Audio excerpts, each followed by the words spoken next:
الحمد لله رب العالمين، والصلاة والسلام على أشرف الأنبياء والمرسلين سيدنا ونبينا محمد وعلى آله وصحبه أجمعين. ما أنت وحن سجوني من كلمة أخلاق ذا وناكسن هي فائدة ذا إلى الخلق الحسن تبع عد وناكسن. نبينا صلى الله عليه وسلم وحيري إنما بعثت لأتمم مكارم الأخلاق وحلا إيصادري أخلاق ذا وناكسن إن دمستر أخلاق ذا وناكسن إن دمستر سيدا دراد المركب السنن الكبرى للبيهقي وحديث كسكوس أرور معيارك لو قرانكر حضارة إنسانية أما قفك على مدى وكجسو عيا مجتمع إنه كور أسرية لو قرانكر أو لو أرانكر قفك سوار هير مجال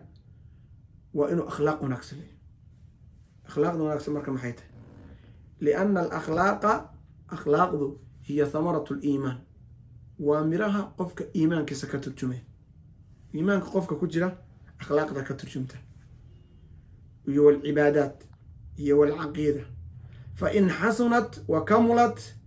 هدي أي لما يسترمته أو ناكسناته أخلاق دين إيمان كيس هي عبادة ديس هي عقيدة ديس قفك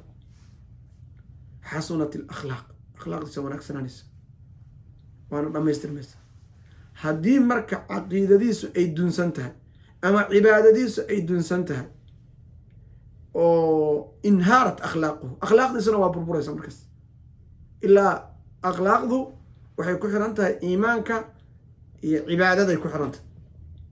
حب سودتك ولا تعامله وحي أكتهين نين قبيايا أيا قبيا وحيري إنما الأمم بالأخلاق ما بقيت أمضه وأخلاق ذا انت أي جوغيا فإنهم ذهبت أخلاقهم ذهبوا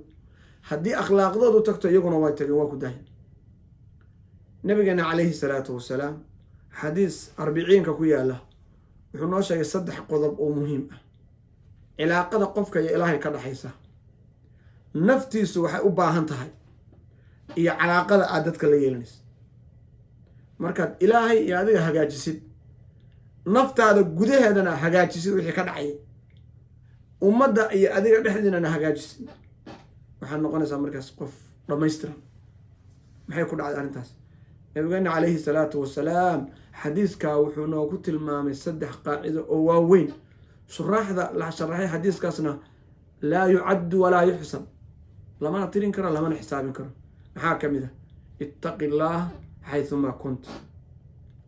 ميلك استأجوكتد إلهي كبا هدا قول كليغا كوشدد هدا مجتمع لتشوكتد هدا كليغا تهي هديدات كلها جوغان هداد مارت ميل مريسد هدا فعل سمينيسد هداد هدليسد هداد قنعسنيسد هداد مارتي إلهي كبا حيث ما كنت تاسوا علاقة أذيك إلهي إنك بحيث وقاعدة وين وحسوق لي صومكي وحسوق لي الحجكي وحسوق لي يارتي عباداتك أردن وحسوق لي ذاتك مساكين تحسيسين وحسوق لي سكدي أسكب حسين وحسوق لي حجك آدد أذيك اتق الله حيث ما كنت وحسوق لي أركان الإسلام وأركان الإيمان أردن بسوق لي قضبك صدحا لبعضنا وحوي وأتبع السيئة الحسنة حمانتي وناك رعسي تمحوها ويترس حديدا بكادع ابن آدم باتها وادخل دميسا خلط با كادعية والخلط كادو كادع استغفار الإيم إلهي أنقو إلهي أنقو إلهي وغفور رحيم البابدس وفريين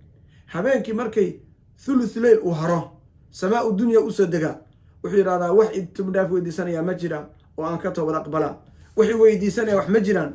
وأن وحسيا إلهي باري سبحانه وتعالى ابن آدم باطهي خالد با كادعي خالدكم مركو كادعو ها إلا هو خالد كاد آخر مركي اللي تقو إلهي القرآن كحن نوغو الشاكي علمت نفس ما قدمت وأخرته قفكو حلقا يا انتو الدنبي يسمينه إلا هو أما هذا الخالد انتو كادعينه إلا هو لكن مركي قيامة أي دعضه وقف والبا حقيقتي أتماده يومئذ يتذكر الإنسان ما سعى علمت نفس ما أحضرت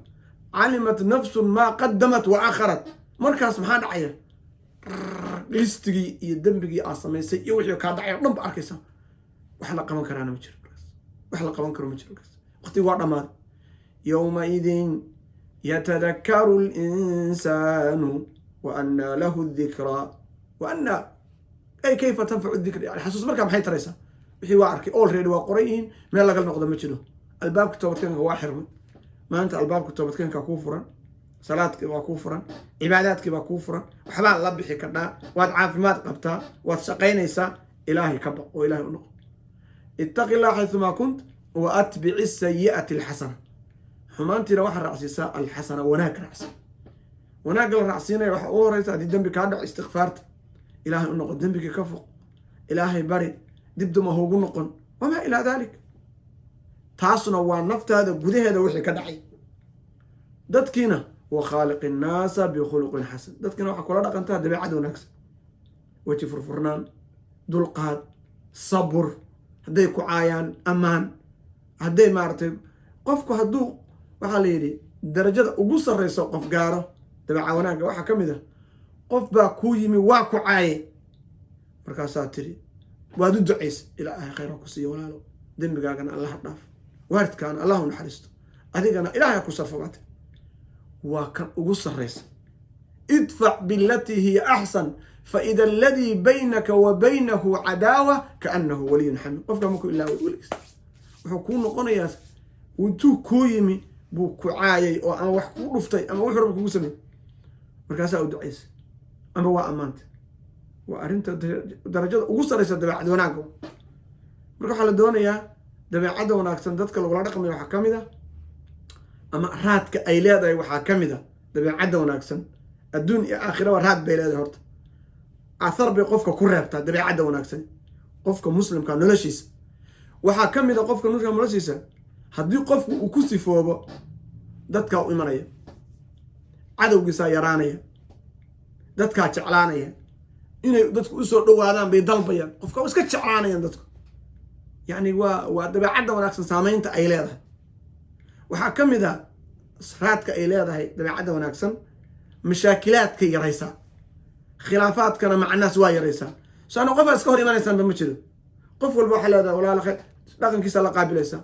kan wuxuu jecelyaa bas khayr insha allah hadduusan macsi ahayn wanaag baa u sheegaysa hadduu xataa dembigu sameynaya khalad sameynaya waxaa laga yaabaa inaad isaga dhaba gudubtid dhinaca wanaagsan ka fiiri ilahay ba iska soo hanuun doona dheh laakiin hadal adag iyo maaragtay adigii challenges iyo hala gelin haddaadan markaas wacdi iyo waano iyo wax sheeg aada ugu dari kadhidna ugu dar marka hore wax u sheeg kadibna munkarka ka waani markaas munkarka u sheeg laakiin marka ugu horeysaba ha ku bilaabin munkarku haystay ha ku bilaabin waxaan ka marnay jamaacaadka tabliiqa ah qof bay u imanayaan qayilaya maaragtay wuxuu ku jiraa dembigiibuu ku dhex jiraa ama khalad kale ku jira waxay dhahayaan wax yar aan dhegaysano walaalkeen qabriga iyo qiyaamadu kala hadlayaa kadib wuxuu dhahayaa masaajidka ma soo booqan kartaa masaajidka ma noogu iman karaa wax intaan ka badan ba masaajidkii ka jira masaajidka ma noogu iman kartaa ma laga hadlayo waxaanu qofku ku dhex jiray ma lagala hadlayo marka masaajidka tago oo salaada tukado ayaa hadha waxaa loo sheegayaa wixii wanaagsanaa marka xataa qofka hataa khalad ugu timaadid dhinac kale asaaliibta dacwada way fara badan tahay asaaliibta marka iyo wadooyinka loo maraya dacwada way fara badan tahay inaa u madhid baa lagaa raba qofkiina aadan ka xanaajin soona dhoweysid wixiina kasoo saadhid meel wanaagsan marka dabeecadda wanaagsan saameyntada waxaa ka mid ah in mashaakilaadka uu kugu yaraanayo islaax daatulbeynkuna uu kugu badanayo inaad dadka dhex gashid oo hagaajisid oo markaas adigii aan noqotid midaan cadowba lahayn waxaa ka mid ah akhlaaqda wanaagsan ee nabigu calayhi salaatu wasalaam xadiis kale wuxuu noogu sheegay ina almu'mina la yudrik bixusni khuliqihi dabeecaddiisa wanaagsan wuxuu ku gaarayaa darajata saa'imi alqaa'im qof soomanaa maalinkii o dhan habeenkii o dhanna taagnaa ayaa dulqaadkaaga iyo dabeecaddaada iyo furfurnaantaada iyo soo jiidashadaada iyo hadalkaaga wanaagsan ayaa ku gaaraysa waxaa kaloo ka mid ah akhlaaqda wanaagsan saameynta ay qofka ku leedahay kalaam tayib in qofkii hadal wanaagsan oo daa'iman ku hadlo maa min shayin yuudacu fi lmiisaan athqala min xusni lkhuluq waxaa kaloo ka mid a nabigana salawaatullahi wasalaamu calayhi noo sheegay xadiis shay ka culus ma jira ayuu yidhi oo miisaan la saaro aakhiro dabeecadda wanaagsan ma jiro shay ka culus marka miisaanka aakhiro waa miisaanka adduunyadan oo kaleo weyn waxa la yidhi wixii xumaayo qofku la yimi intii la duuduubo dhagax laga dhigo baa kafadan la saaraya wixii wanaagsanaana intii la duuduubo baa kafadan la saaraya haddii marka kafadii dembiga iyo wixii xumaa ay saarnaan ay kor aado oo tii khayrku ay hoos madho qofkaas waa liiban fa amaa man thaqulat mawaasiinuhu fa huwa fii ciishatin raadiya miisaankiisi khayrkiisi baa batay marka dembigiisi baa kor lala aaday ilaa kafadu markii labada kafadood ay siman yihiin waa siman tahay markii dembigu kor aadana khayrkii baa batay ilaahay khayrkeena ha badiyo marka dabeecadda wanaagsan marka waxyaalaha marka la miisaamayo wax ka culus oo la miisaamaa ma jiraan akhlaaqda wanaagsan maa min shayin yuudacu fi lmiisaan ma jira shay miisaanka la saaro oo ka culus min xusn lkhuluq dabeecadda wanaagsan waxaa naftayda iyo naftiina waa kula dardaarmaya dabeecadda wanaagsan inaan ku dadaalno waxa ugu horeysa walaalkaaga muslimka inaad la qaabishid weji furfuran waxaa kow ka ah inaad ilaahay ka baqdid ilaahay cibaadaadkiisa nala timaadid gudahaaga iyo baadinkaaga hagaajisid ilaahay ka baqdid naftaadana dembiga ka ilaalisid dadkana dabeecada wanaagsan kuna dhaqatin wassalaamu calaykum waraxmat ullahi wabarakaatu